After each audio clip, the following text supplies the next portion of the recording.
اے ایمان والو، جب تک تم اللہ کی مدد کرتے رہو گے اللہ تمہاری مدد کرتا رہے گا، وَيُثَبِّتْ أَقْدَامَكُمْ، اور اللہ تمہارے قدم کو مضبوط کر دے گا۔ اللہ کی مدد کیوں نہیں آ رہی ہے؟ اس لیے نہیں آ رہی کیونکہ ہم لڑ رہے ہیں آپس میں۔ مولانا جرجیز صاحب گرفتار ہوئے، بنارس کے بریلویوں نے، ہمارے بریلوی بھائیوں نے، کتنے بھائیوں نے مٹھائیاں تقسیم کی کہ چلو اہل حدیث کا مولانا گرفتار ہو گیا، چلو ہمارے مسلک کے خلاف تقریر کرنے والا اور دوسرے مسلک کا مولوی گرفتار ہو گیا۔ لوگوں نے خوشیاں منائی تھیں، اور آج جب مولانا سلمان اظہری گرفتار ہوئے تو ان کو محسوس ہوا کہ جب آگ لگے گی تو گھر تو ہمارا بھی جلے گا۔ آج آگ لگی ہے، آج ان کے مسلک کے عالم کو گرفتار کیا گیا، اور اللہ کا شکر ہے کسی اہل حدیث نے یہ اس پر خوشی کا اظہار نہیں کیا، بلکہ بہت سارے اہل حدیث علماء نے، اور میں خود ان میں شامل ہوں، میں نے بھی اس کی مخالفت کی اور میں نے سپورٹ کیا کہ مولانا مفتی سلمان اظہری کو گرفتار کرنا غلط ہے۔ اس طریقے کی بیان بازی تو بہت سارے لوگ دیا کرتے ہیں، ایک معمولی سے بیان پر اریسٹ کرنا اور گرفتار کرنا یہ انصاف کا تقاضا نہیں ہے۔ کب تک لڑتے رہو گے؟ کب تک آپس میں اس طریقے سے مسلک کے نام پر کھیل کھیلتے رہو گے؟ اگر آج اسلام کا کوئی دشمن آپ کے مسلمان کو پکڑ کر کے اس سے زبردستی کہتا ہے تم فلاں مذہب کا نعرہ لگاؤ اور فلاں معبود کا نعرہ لگاؤ، تو ہم اس کو دیکھ کر کے ہمیں غصہ آتا ہے، لیکن آپ جاؤ دیکھو فیس بک کے اوپر وہ ویڈیو بھی آپ دیکھو کہ ایک مسلمان کو بریلوی مسلک کے لوگوں نے پکڑا اور کہا کہ تو اعلیٰ حضرت کو مانتا ہے کہ نہیں مانتا ہے، تو بریلی شریف کو مانتا ہے کہ نہیں مانتا ہے، تو فلاں کو کافر مانتا ہے کہ نہیں مانتا ہے۔ یہ مسلک کی آگ اور یہ فرقے کی آگ اس قدر لگ چکی ہے کہ ایک مسلک کا مسلمان دوسرے مسلک کے مسلمان کو پکڑ کر کے، جیسے موب لنچنگ کی گئی مسلمانوں کی، ایسے ایک مسلک کا مسلمان دوسرے مسلک کی موب لنچنگ کرنے تک کے لیے تیار ہے، اور اس کو پکڑ کر کے دھمکا کر کے اس سے اپنے مسلک کے نعرے لگوا رہا ہے۔ کب تک ہم لڑتے رہیں گے میرے بھائی؟ آج پانی سر سے اونچا جا چکا ہے، جب ہمارا دشمن مسلک کی بنیاد پر اور فرقے کی بنیاد پر ہمارے درمیان کوئی تفریق نہیں کرتا، تو ہم اور آپ اپنے آپ کو تفریق میں کیوں بانٹے ہوئے ہیں؟ آؤ سیسا پلائی ہوئی دیوار بن جاؤ۔ اور میں بڑی خوشی کے ساتھ کہتا ہوں میں پکا سلفی المسلک الحمدللہ ہوں، اور بنارس کے جامعہ سلفیہ جو ہماری جماعت کا مرکزی ادارہ ہے وہاں سے میں نے تعلیم حاصل کی ہے، لیکن آج اللہ کا شکر ہے فیس بک کے اوپر آپ دیکھ لیں، یوٹیوب کے اوپر آپ دیکھ لیں، بڑی تعداد میں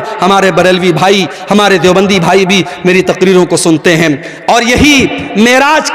شب معراج کا موقع تھا، جس کو عام طور سے لوگ شب معراج مانتے ہیں، حالانکہ ہمارا یہ عقیدہ نہیں ہے۔ ہم یہ تو مانتے ہیں کہ اللہ کے نبی کو معراج ہوئی، مگر معراج کون سی رات ہوئی، کون سے مہینے میں ہوئی، یہ کنفرمیشن ہمیں حدیثوں کی روشنی میں نہیں ملتا، لیکن عام طور سے لوگ 27 رجب کو شب معراج مانتے ہیں کہ اسی رات میں معراج ہوئی۔ بنارس سے 100 کلومیٹر دور ایک جگہ پڑتی ہے مچھلی شہر، وہاں پر بریلوی بھائی ہر سال پروگرام کراتے ہیں معراج النبی کے نام پر۔ آپ یوٹیوب پر جا کے دیکھ لیں، وہاں مجھے تقریر کا موقع دیا گیا۔ بریلویوں کا مجمع ہے، ان کے نعرے لگ رہے ہیں، ان کے علماء بیٹھے ہیں، وہاں پر الحمدللہ میں نے تقریر کی اور قرآن و حدیث کی روشنی میں کی، اور جو صحیح بات ہے، جو کتاب و سنت کی بات ہے، وہ میں نے بیان کی۔ میرے بھائیوں، ہم چاہتے ہیں کہ ایسا ماحول بنے، ایک دوسرے کا احترام ہم کرنا سیکھیں، ایک دوسرے کے علماء کا احترام کرنا ہم سیکھیں۔ ہمارے جو اختلافات ہیں ہم ایک دائرے میں رہ کر کے اس کو حل کر سکتے ہیں، لیکن آج مسلک کھیلنے کا ٹائم نہیں ہے میرے بھائی۔ ہماری تاریخ یہ بتاتی ہے اندلس جیسا ملک مسلمانوں سے خالی ہو گیا، وہاں کی مسجدوں کو استبل بنا دیا گیا، وہاں کی مسجدوں میں داس کے اڈے اور شراب کے اڈے بن گئے۔ کیوں؟ جاؤ اتہاس اٹھا کے دیکھو، تاریخ اٹھا کے دیکھو، اندلس کے مسلمان آپس میں لڑ پڑے، چھوٹی چھوٹی ریاستیں قائم ہو گئی، اندلس کے الگ الگ علاقے میں چھوٹی چھوٹی حکومتیں قائم ہو گئی، اور جب دشمن نے حملہ کیا، دشمن کا ساتھ اپنے مسلمان بھائی کے خلاف دیا ان لوگوں نے، نتیجہ یہ نکلا اندلس کے اندر سے مسلمان ختم ہو گئے۔ اور آج آپ اندلس میں دیکھیے، تلاش کرنا پڑے گا، دور دور تک آپ کو کوئی مسجد نہیں ملے گی، کوئی مسلمان نہیں ملے گا۔ میرے بھائیوں، اگر ہم اس تاریخ سے اپنے آپ کو بچانا چاہتے ہیں، ہمیں اپنے اندر اتحاد پیدا کرنا پڑے گا، یونٹی پیدا کرنا پڑے گا، اتحاد پیدا کرنا پڑے گا۔ اور جب ہم اتحاد کی بات کرتے ہیں تو معاف کیجئے، ہر چیز میں اتحاد کی بات آتی ہے. آگے ملک میں حکمرانی کس کی ہوگی, ملک کے اقتدار پر کون بیٹھے گا, ہم ڈیسائیڈ تو نہیں کر سکتے کون بیٹھے گا, مگر ہم یہ تو بتا سکتے ہیں کہ ہم مسلمان اس ملک میں ہم متحد ہو کر کے ہم ووٹنگ کرتے ہیں. آنے والے الیکشن کے موقع پر بھی آپ اپنے ووٹ کے ذریعے ایسی طاقتوں کو آپ اپنا ووٹ دیجئے جن کے بارے میں آپ کو یہ لگتا ہے کہ ہاں یہ ملک میں امن چین اور سکون کو بڑھاوا دیں گی, اور ایسی طاقتوں کو ناکام کیجئے جو ملک کے ماحول میں نفرت کا زہر گھولنا چاہتی ہیں. میرے بھائیوں, ہمیں اور آپ کو اپنے اندر اتحاد پیدا کرنا پڑے گا. قرآن کیا کہتا ہے,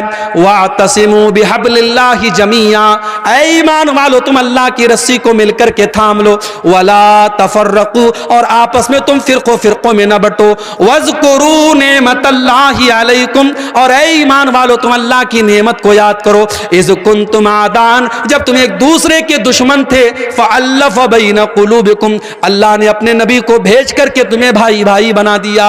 آج تو حالات یہ ہیں, ایک سگا بھائی اپنے سگے بھائی کی زمین پر ناجائز قبضہ کر کے بیٹھا ہے. ایک سگا بھائی, دونوں ایک ماں کے بچے ہیں, ایک پیٹ سے پیدا ہوئے ہیں, ایک باپ کا خون دونوں کی رگوں میں دوڑ رہا ہے, لیکن سگا بھائی اپنے سگے بھائی کی زمین پر ناجائز قبضہ کر کے بیٹھا ہے. سگا بھائی اپنے بھائی کے خلاف عدالت میں کیس لڑ رہا ہے, اور اس کو معلوم ہے زمین میری نہیں ہے, جائیداد میری نہیں ہے, میرے بھائی کی ہے, مگر پیسے اور زمین اور جائیداد کی ایسی لالچ ہے, اپنے بھائی کے خلاف کیس لڑ رہا ہے. کان کھول کر کے سن لو, میرے نبی کی عدالت کا فیصلہ, دنیا کی عدالت کا فیصلہ بعد میں دیکھنا, سپریم کورٹ اور ہائی کورٹ کا فیصلہ بعد میں دیکھنا, پہلے دیکھو ہمارے نبی کی عدالت کا کیا فیصلہ ہے. اللہ کے نبی فرماتے ہیں کہ دو لوگ میرے پاس آتے ہیں اپنا کیس لے کر کے, اور ایک آدمی کی بات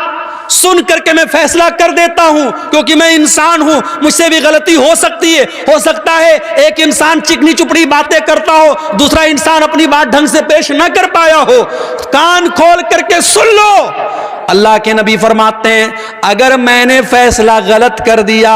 جس کی زمین نہیں تھی, جس کی جائیداد نہیں تھی, جس کا حصہ نہیں تھا, اس کو میں نے دے دیا, فَإِنَّمَا أَقْطَعُ لَهُ قِطْعَةً مِّنَ النَّارِ, کان کھول کر کے سن لو, میں اس کو زمین کا ٹکڑا نہیں دے رہا ہوں, میں اس کو جہنم کی آگ کا ٹکڑا دے رہا ہوں. او لوگو, اپنے بھائی کی, اپنی بہن کی زمین آپ نے ناجائز طریقے سے ہتھیا بھی لی, آپ نے زمین نہیں ہتھیائی, آپ نے بلڈنگ نہیں لی, آپ نے گھر نہیں لیا, آپ نے کھیت نہیں لیا, آپ نے تو جہنم کا ٹکڑا لے لیا, آپ نے تو بہت بڑا گھاٹے کا سودا کر لیا, گھاٹے کا سودا آپ نے کر لیا. میرے بھائیوں, قرآن کہہ رہا ہے کہ متحد ہو جاؤ, اللہ کے بندو بھائی بھائی بن جاؤ. نبی کے صحابہ بھائی بھائی بن کر کے رہے. مکہ کے مہاجر جب مدینہ پہنچے, مدینہ کے انصاریوں نے کھلے دل سے کہا کہ ہمارے بھائیوں, ہمارے گھر کے دروازے آپ کے لیے کھلے ہیں. یہاں تک کہا زمین میری ہے, کھیت میرا ہے, جائیداد میری ہے, لیکن نبی نے آپ کو میرا بھائی بنایا ہے, آ جاؤ ہم زمین کے 2 ٹکڑے کر دیتے ہیں, گھر کے 2 حصے کر دیتے ہیں, کھیت کے 2 حصے کر دیتے ہیں, آدھا تم لے لو آدھا میں لے لیتا ہوں. یہاں تک کہا میری 2 بیویاں ہیں, تم کسی ایک کو پسند کر لو, میں طلاق دے دیتا ہوں, تم نکاح کر لینا. قربانی اور محبت کی یہ مثال پورے انسانی اتہاس میں کبھی نہیں ملتی. میرے بھائیوں,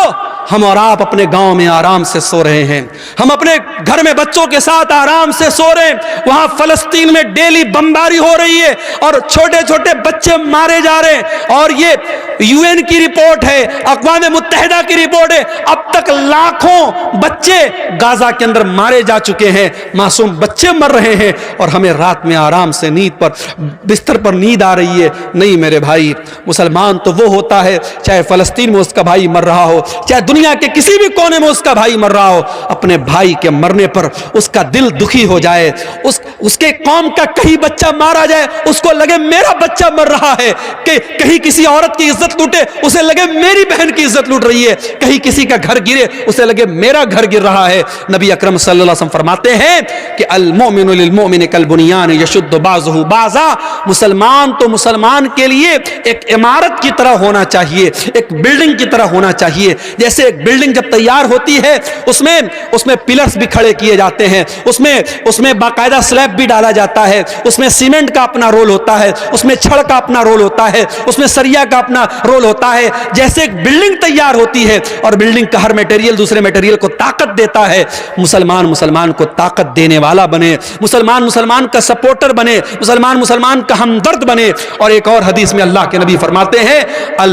مثل المؤمنین فی توادہم وتعاطفہم وتراحمہم کمثل الجسد الواحد. آپ نے فرمایا مسلمانوں اتنی محبت ایک دوسرے سے کرو, اتنی ہمدردی ایک دوسرے سے کرو جیسے انسان کا شریر ہوتا ہے. مانو شریر میں, انسان کے جسم میں کہیں ایک کانٹا بھی چبھتا ہے پورا بدن بے چین ہو جاتا ہے. مسلمانوں تمہارے درمیان اتنی محبت